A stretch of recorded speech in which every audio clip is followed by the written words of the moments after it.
안녕하세요. 반갑습니다. 부동산입니다. 2019년 한 해가 시작된 게 엊그제 같은데 벌써 한 달이 지났습니다. 12분의 1이 갔어요.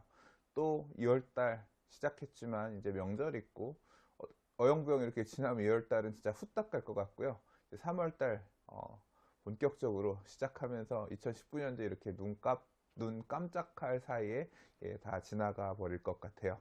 아무튼 2019년 보람찬 한 해들 되시기 바라겠고요.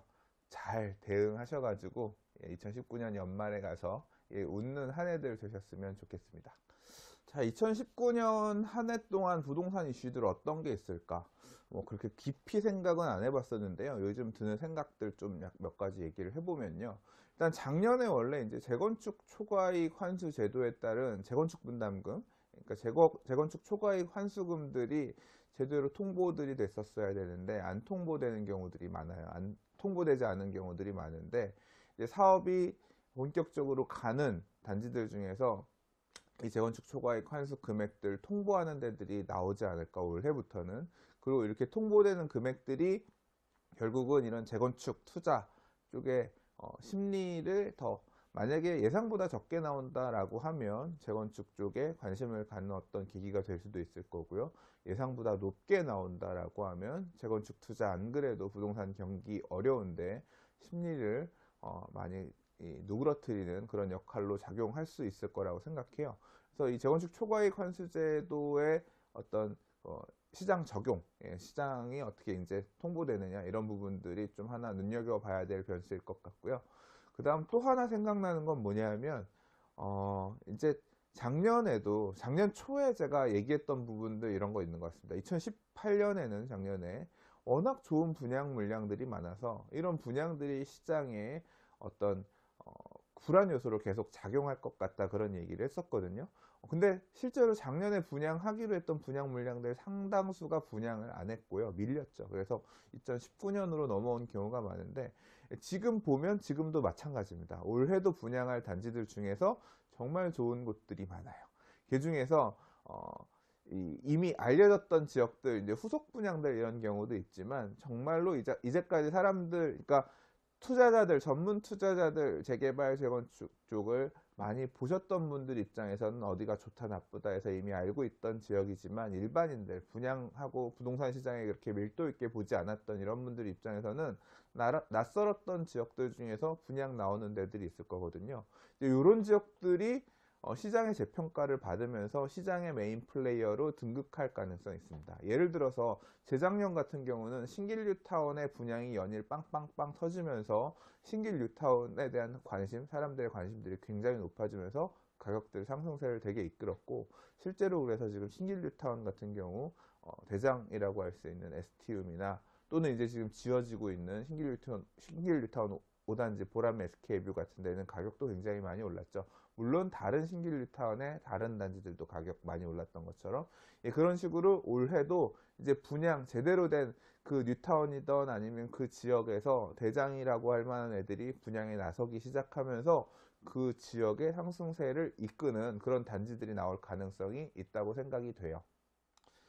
작년 같은 경우는 과천 분양 물량이 많이 나올 줄 알았는데 많이 안 나왔죠. 근데 이제 남아있는, 특히 이제 과천 지식정보타운이라든가 이제 과천의 기존의 주공아파트 재건축하고 있는 곳들, 이런 분양 물량들이 올해 이제 연이어서 나오기 시작할 거라고 생각되고, 그리고 또 하나 눈여겨봐야 될 게 산성역 포레스티아, 신흥 주공 재건축한 산성역 포레스티아가 분양을 하기는 했었습니다만 이제 구성남 재개발 분양 단지들 같은 경우는 단대주공 아파트, 그 다음에 중 3구역 롯데캐슬 정도를 제외하고는 재개발 사업에서는 이 구성남의 재개발 구역들도 수천 세대 되는 아주 매머드급의 단지들이 여러 곳들이 있거든요. 근데 이런 곳들이 사실 시작 자체는 벌써 IMF 때 90년대 후반부터 재개발 사업 시작했지만 2000년 중반에 사업이 진행이 되다가 금융위기 이후에 멈춰섰다가 다시 사업 재개한 이후에 본격적으로 분양시장에 나와야 되는데 멈췄던 물량들,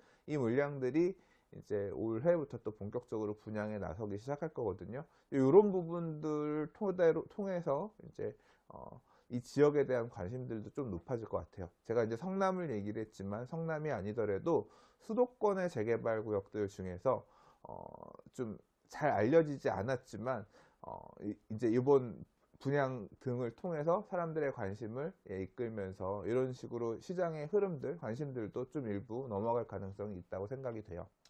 그리고 2019년 생각해 봐야 되는 중요한 부분 중에 하나가 입주 물량이다. 이 동남권에 특히 몰려있는 이 많은 입주 물량들이 임대 가격을 계속 낮추려는 압박을 해서 전세 가격이 안 좋을 거고, 그렇기 때문에 부동산 가격도 안 좋은데 더 영향을 끼칠 것이다, 이런 얘기들 많이 해왔고, 실제도 그렇게 될 것 같다라고 저도 어느 정도 생각이 들긴 하는데요.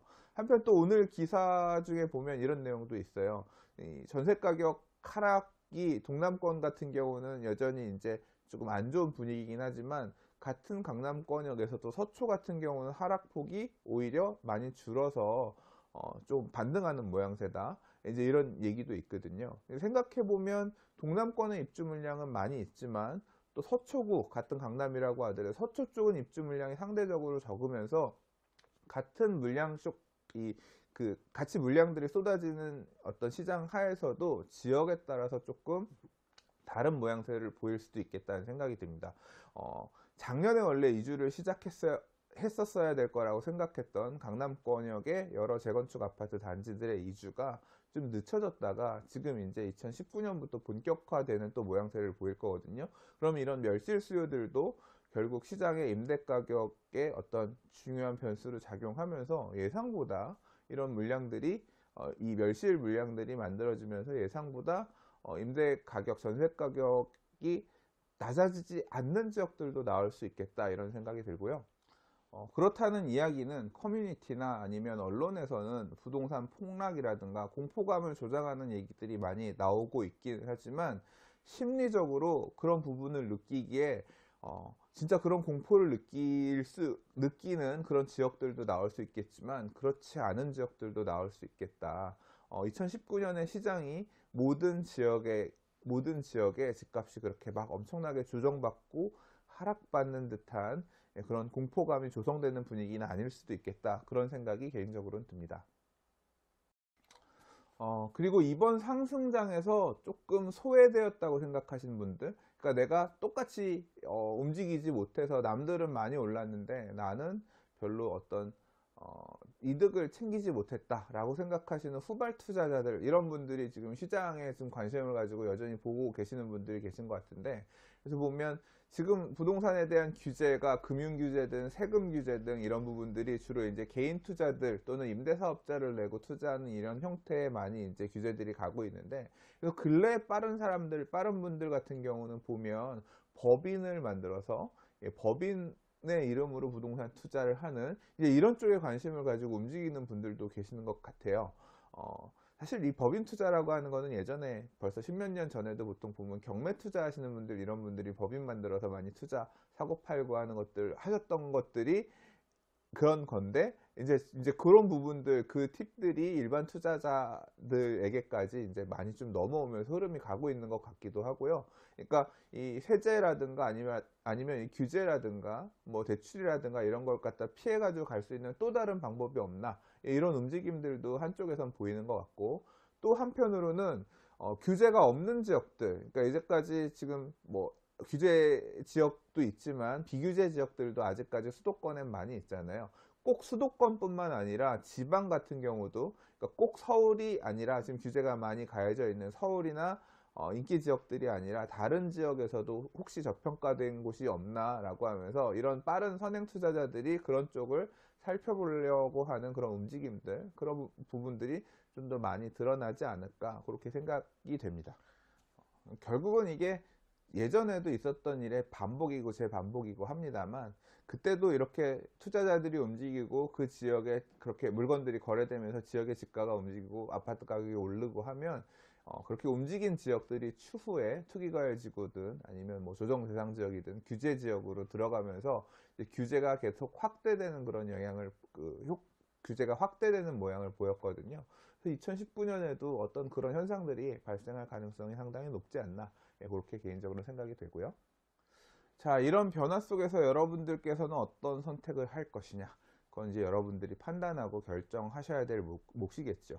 부동산 너는 어떻게 할 거냐, 뭐 저는 항상 누누이 말씀드렸지만 항상 이렇게 규제가 본격화되고 심화되는 이 시절에는 정말로 가장 중요한 게 뭐냐면 제가 생각할 때는 현금입니다. 돈이 말라요. 왜 돈이 마르냐 하면 거래도 굉장히 제한되게 되고 제가 나중에 진짜 팔고 싶다라고 하더라도 팔기 힘든 상황이 생길 수가 있거든요. 그러니까 그럴 때에는 정말로 유동성, 현금 캐시플로우 들고 있는 돈이 굉장히 중요하다라고 지난 장에서 경험을 했기 때문에 특히 또 지금 보시면 아시겠지만 기존의 유주택자들이 대출이라든가 금융권의 돈을 갖다 쓰기 되게 힘든 상황이 되잖아요. 그래서 저는 일단 현금을 쥐고 만들고 하는 데에 모든 역점을 둬서 덜 쓰고 아껴서 돈을 어떻게든 좀 만들어 보려고 생각하고 있고요. 그 돈으로 뭔가 재투자를 하겠다 그런 의미가 아니라 그 돈을 모아서 진짜로 닥치게 될 그런 힘든 시장, 힘든 환경 속에서 어떻게든 살아남고 버티기 위해서 그러니까 앞으로 당장은 아닐 수 있지만 도래할 긴 어떤 그런 빙하기, 추운 시절을 극복하기 위한 그런 자금으로서 조금 사용하기 위해서 현금 확보를 어떻게 할 건지를 계속 저는 고민하고 살 것 같아요. 제가 이제까지는 웹캠을 놓고 영상을 촬영하거나 뭐 좀 이 장비에 그렇게 신경을 쓰지 않고 유튜브 영상을 찍어 왔는데 지금 약간 좀 화면이 다르죠. 집에 원래 있었던 DSLR 카메라에다가 이것저것 장비를 붙여가지고 오늘 지금 마이크까지도 좀 준비를 해서 처음으로 좀 테스트 삼아서 지금 촬영해 보고 있는 영상이거든요. 어떤 그런 목적으로 사실 급하게 기획한 영상이고요.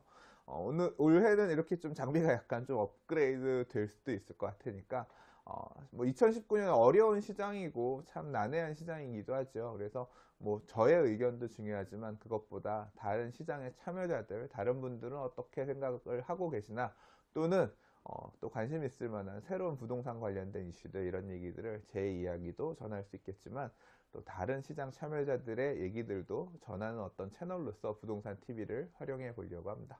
그래서 올해에도 2019년에도 부동산 TV 많이 사랑해 주시고 시청해 주시면 감사하겠습니다. 자, 그러면 오늘은 영상은 이 정도 마무리하도록 하고요.